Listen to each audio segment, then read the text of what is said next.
Well, thank you both for joining me today. Today, I have Lisa Maynard and Edna Davis Brown, both from CASE, and correct me if I'm wrong, right? They're both implementation specialists, correct? Correct. And today, the reason why I brought them on is because they are going to present a workshop at the 32nd Annual New York State Foster Care and Adoption Conference in May. So let's delve in and let's find out from Edna. Edna, welcome. Why don't you tell the community a little bit about who you are and what's an implementation specialist? My name is Edna Davis Brown. What is that? What is it? Yeah. Again, I'm Edna Davis Brown. I'm an implementation specialist, and I'll share in a bit what that really means. I work with the Center for Adoption Support and Education. I'm based out of Silver Spring, Maryland, and my background is that of actually of public health. I basically came from areas that included training and technical assistance delivery on a number of topics, substance abuse prevention and treatment, HIV/AIDS and prevention and treatment, diversity and inclusion, multicultural health initiatives, etc., both for the federal government, national organizations, and other nonprofit organizations. So I've been with CASE. It'll be 3 years soon. Well, I'll say 2.5 plus years. And as an implementation specialist, I've been responsible for providing implementation support to states, national organizations, and other groups who are interested in implementing the National Adoption Competency Mental Health Training Initiative within their sort of training options or their staff development programs across the country, because I've been assigned to 23 states. So Lisa and I are both really, really busy. And what we do with states is just really help them plan out how they're going to implement it, who they're going to target, how they're going to promote the training, talk a little bit about CEUs and the best way of offering that, and look at the options in terms of how they're going to access this training, whether they're going to use their own learning management system, whether they're going to use the CASE learning management system, or our funder, the Children's Bureau, also has an online system. So we're like there working along with them, helping them to get this off the ground and sustain it. So Lisa, you obviously, we had a interview about a month ago about her past presentations, and I was wondering what she was going to, I knew she would pick another one this year. She can't help herself but present. She loves teaching people. But this year you decided to do Excavating Layers of Loss to Discover Hope and Healing. What is that going to be sort of about? Yeah, well, Edna and I are going to dig underneath the core issue of loss in adoption, foster care, guardianship. As we talked about in the past, it is one of the 7 core issues, and loss is a part of every single adoption. For the birth parent, for the adoptive parent, and for the adopted person.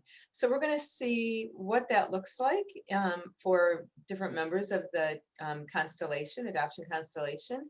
And we're going to talk about what lies underneath, right? That's sort of the theme of the conference. What lies underneath? What is the emotion? What is the feeling? What is the trauma that's underneath the behaviors that children are expressing? Frankly, what are the behaviors adults are expressing and exhibiting that come from that trauma place? So do you feel that your workshop is for anyone? Anyone could come to this and learn something from it, or is it focused at someone at certain people of the triad? Well, no, I think it could be really useful. We're going to talk about NTI, of course, because that's where we're coming from. And the tools and strategies that we have embedded in NTI to address the core issue of loss and grief in adoption and foster care. And so this is really going to be useful for professionals who work in child welfare, mental health professionals, and parents as well, because a lot of the strategies that we talk about that we are really providing to child welfare and mental health professionals, the really the important part of it is they can take those strategies and use them with families immediately. And so I think it could be really beneficial to all. Yeah.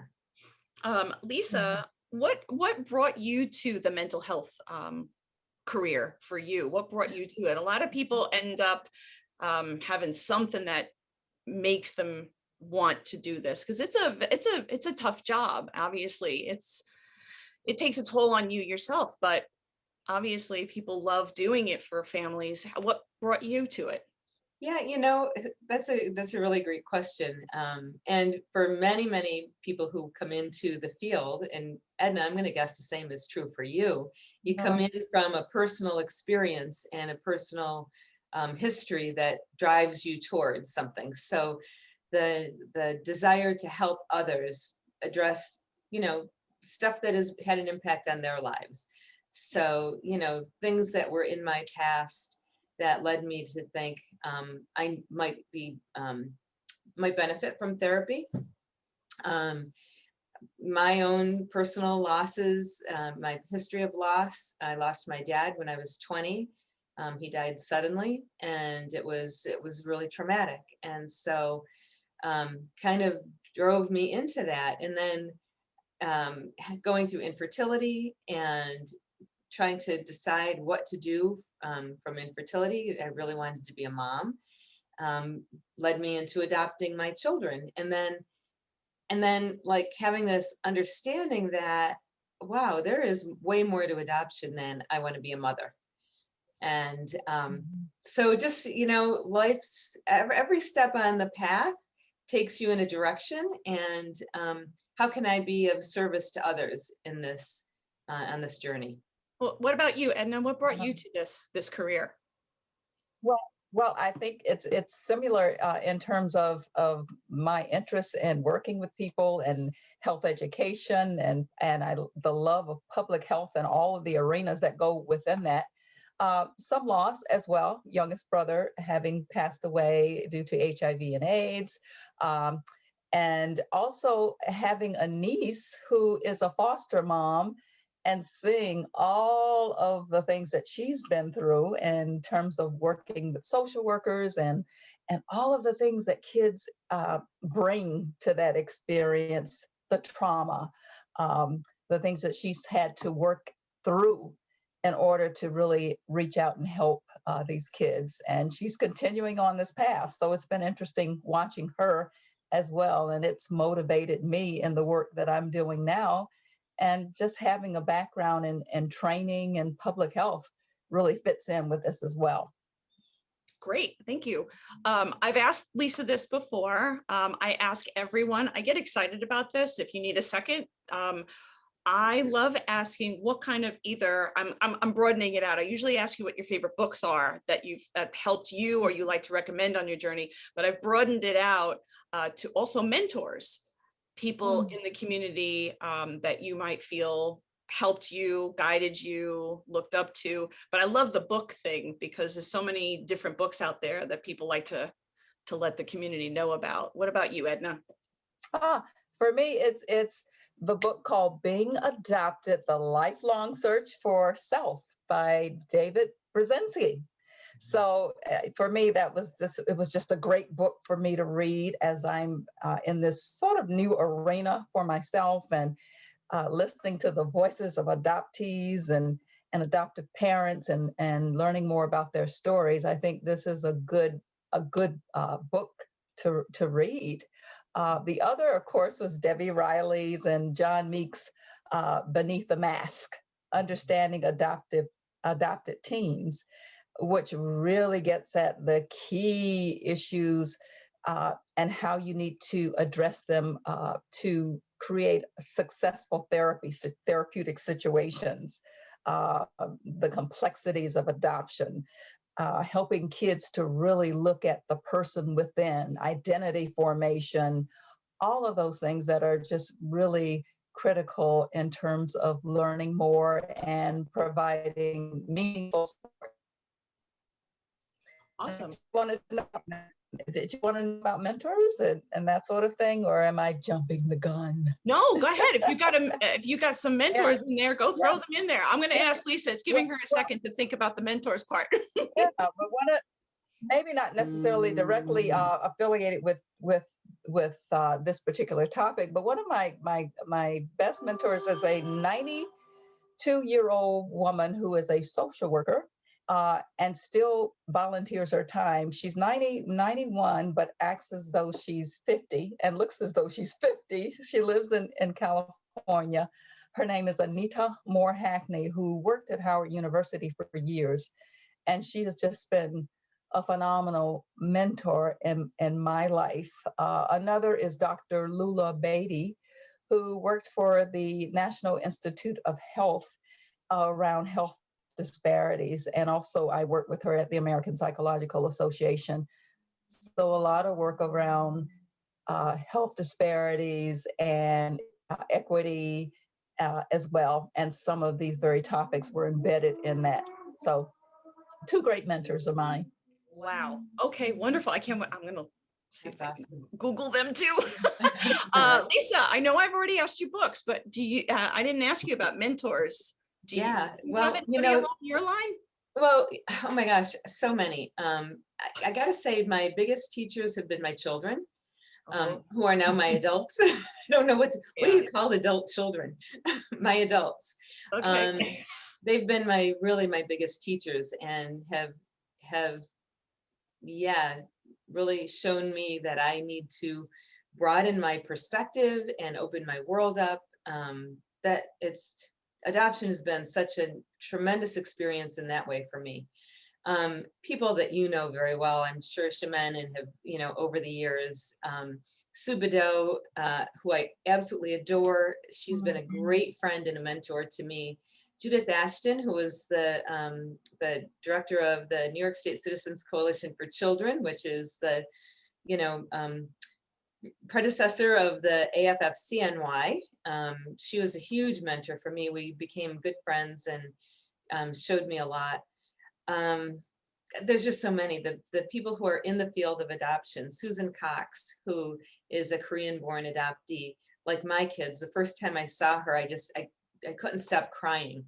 The thought of what my children can become as adopted people. And so you just pick a name, David Brzezinski. I mean, pick a name out of, the who's who of adoption. And I've just been soaking up all that they have to offer. So one thing I want to ask you, Lisa, you in your bio that you've put out there, you use meditation and mindfulness when you're working with clients. Why is that so important? Namaste. It's a way of getting present. I mean, to me, it's one of the most important tools that we can use in healing trauma. Trauma brings you back into the past. And while we can never undo anything that has happened in the past, to live there is very painful and doesn't allow us to have a full life. And so coming and getting grounded into the present moment is, to me, a very important piece of the work. My dog's just joined us. I see. Sorry about that. And so, weaving that in and coming back into what's going on now, where are we now, and what can we do to resolve and address the issues of our history is, I think, very, very healing. The last question is going to go to Edna. Edna, if you could tell everyone out there why they need to come and listen to you and Lisa, what would you say? Why is it so important to hear what you're saying? Absolutely. I think it's so important to hear the real depth and breadth of everything that has an impact on adoption, foster care, because there's so many layers. It's so deep and so wide. And of course, this particular training and some of the tools embedded in it are just great resources for folks to hear about. And also it's an opportunity to do some practice, because what we try to do with our presentations is not just impart information, but also model some of the tools and resources as well. So you're going to have some fun and you're going to learn something. And Lisa and I will make sure that happens. So come on, check us out. Awesome. Thank you both for Come on down.